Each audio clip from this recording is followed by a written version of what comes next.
Men hvorfor bruger du ikke den rustning, vi fik i sidste jagt? Den havde altså bedre stats, og du var så hyped over den. Ja, det ved jeg. Ja, og den har også gode stats, men det er fordi, jeg er i Windward Plains, Christian. Og her, der har jeg rigtig meget brug for beskyttelse mod lyn.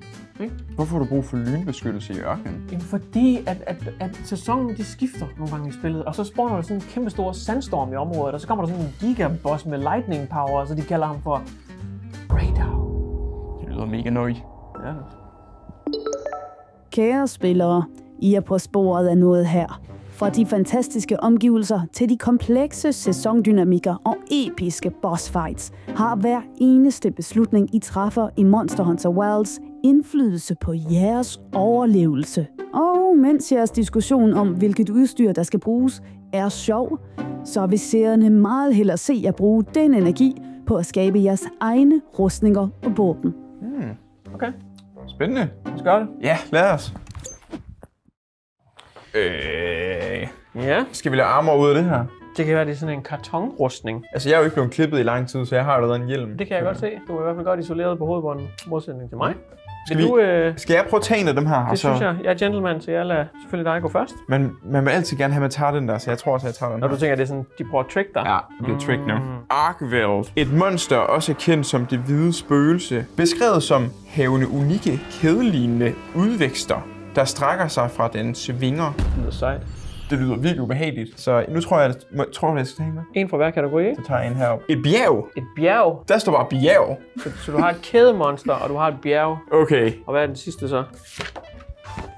Sandstorm. Så en sandstorm på et bjerg Monster. mod et kædemonster. Så du skal lave en rustning, der passer til den biotop. 100 p. Jeg prøver. Ja. Jeg tager det her så, fordi det vil du ikke have, så nu håber jeg på, at det er det bedste kort der. Chotacabra. En stor art af amfibier, der bruger sit spyts klæbrige egenskaber til at sætte sten fast på dens forlemmer, hvilket giver dem mere kraft i deres angreb. Så den klistrer simpelthen sten fast på sin krop. Det er ligesom dine hænder.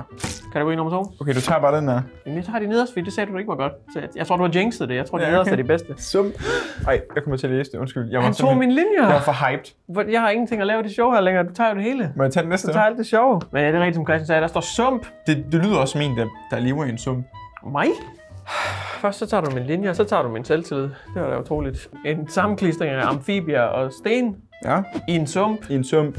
hvor der samtidig er Sne. Jeg skal støge sne. Ej, jeg kommer til at gøre det igen. Jeg skulle lige til at sige, der er sygt koldt sikkert. Ja, det bliver en udfordring, kan jeg mærke. Jeg har ikke rigtig nogen idé om, hvordan jeg skal gribe det her. Jeg synes, der er mange ting at tage højde for. Der er 3 ting. Chotacabra! Det er mit monster i hvert fald, bare så du ved det. Prosit.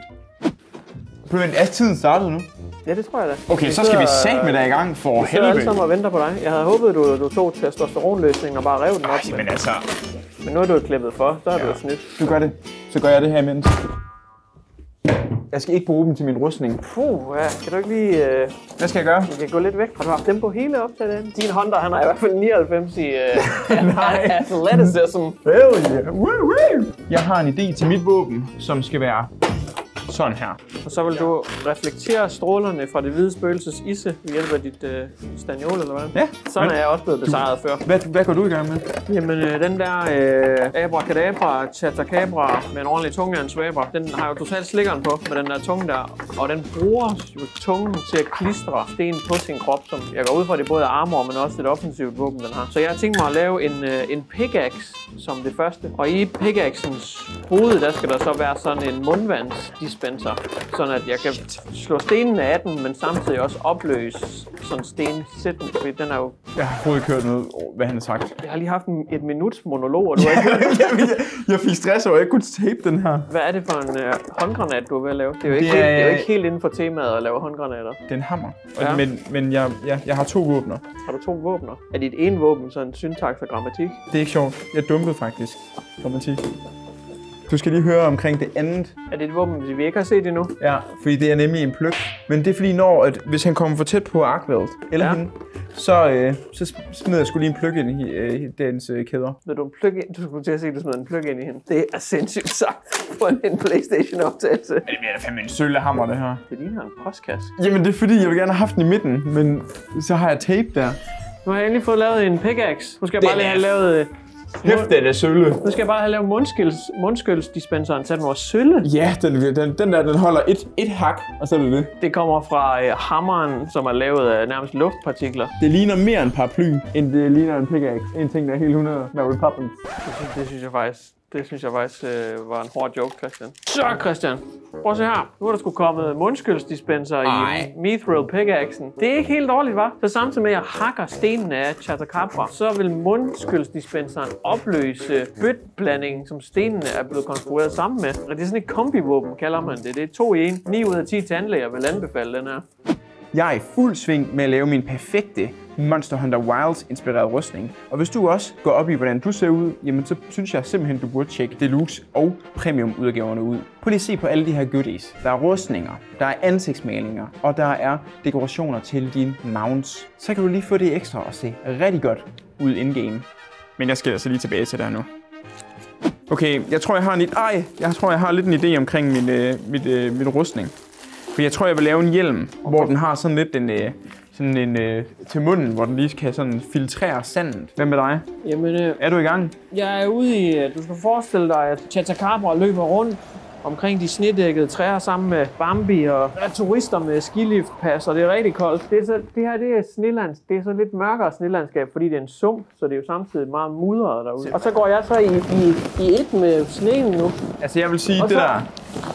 Og så ligger jeg med min pickaxe med mundskyldsdispenser her. Og så venter jeg på, at Chatacabra kommer. Og så når den kommer, så popper jeg ud, ikke? Og så tænder jeg mundskylden. Kan du stoppe? Jeg synes, det ser fint nok ud at gøre. Fint nok. Men det er mere camouflage end en rustning. Så hvis du lige får et slag med den tunge der, instant kill. Så jeg skal have noget, der beskytter imod tunger. Jeg hører ikke en skid. Jeg hører ikke noget. Jeg hører ikke noget. Jeg koncentrerer mig bare sygt meget, fordi lige nu, der skal jeg lave en hjelm. Nu bliver det rigtig godt, kan jeg mærke. Jeg føler, at vi har brugt alt for lang tid på det her. Ej, seriøst. Jeg stresser så meget. Er det din hjelm, du fortsat arbejder på?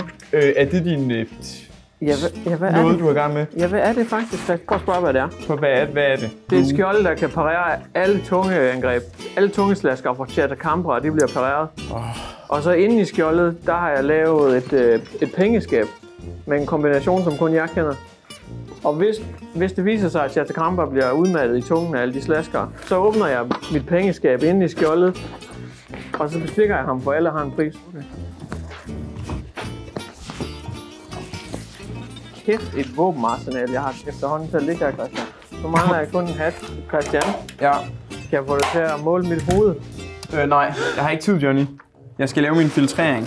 Ja, har du målt mit hoved her? Jeg vil til hver en tid have målt dit hoved. Christian, kan du genkende dem her?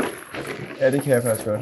Kæderne. Hvad var det nu, dit monster havde, Christian? Nå, kæder. Og det er simpelthen bare rent. Det er lige så meget som det er en dekoration, at det er et flex. Det er fordi i en tidligere save-file, der har jeg allerede dræbt Christians monster. Det har jeg allerede slædet. Så det er så bare et war trophy fra, for jeg har allerede smadret hans monster. Og det tager jeg med mig på slagmarken for at intimidere det nye Chatacabra-dyr. Det er rent trofæ. Så også bare så slikkefrøen kan se, okay, vi har at gøre med en rigtig erfaren hunter. Nej. Og jeg synes, og det er ikke fordi det hænger i vejen. Det er lettere materiale, end det ser ud til. Jeg vil ikke sige, at jeg er tynget af det. Jeg synes, at hvis man... selvfølgelig det skal limes lidt, men jeg tror, det er fint nok. Nu er vi ved at være i mål, så det er hovedsageligt bare små dekorationer, man laver her. Jeg har så valgt at tegne lidt tribal tatoveringer, og det er udelukkende bare for sejheds skyld. Det er ikke fordi, det gør noget. Det giver mig ikke stats i noget andet end swag. Og ellers så tror jeg vil være der. Hvad med dig, Christian? Ja, jeg er der.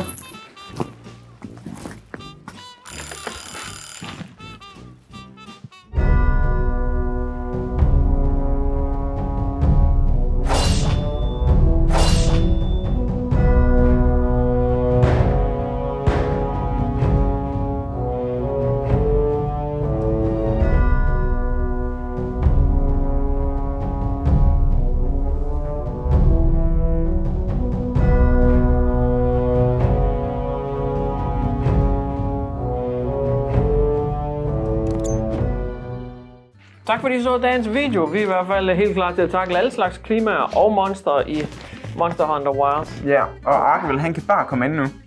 Jeg tror også, at du bliver nødt til at hjælpe mig med på den her kæde her, Christian. Hvorfor? Fordi den faldt hele tiden af, så nu er jeg superlimet den fast til min nakke. Nu kan jeg ikke få den af. Du har også rimelig mange problemer med dit valg af rustning tidligere i dit spil. Nu har du mistet taget et valg. Så du vil ikke hjælpe mig? Nej, jeg vil ikke hjælpe.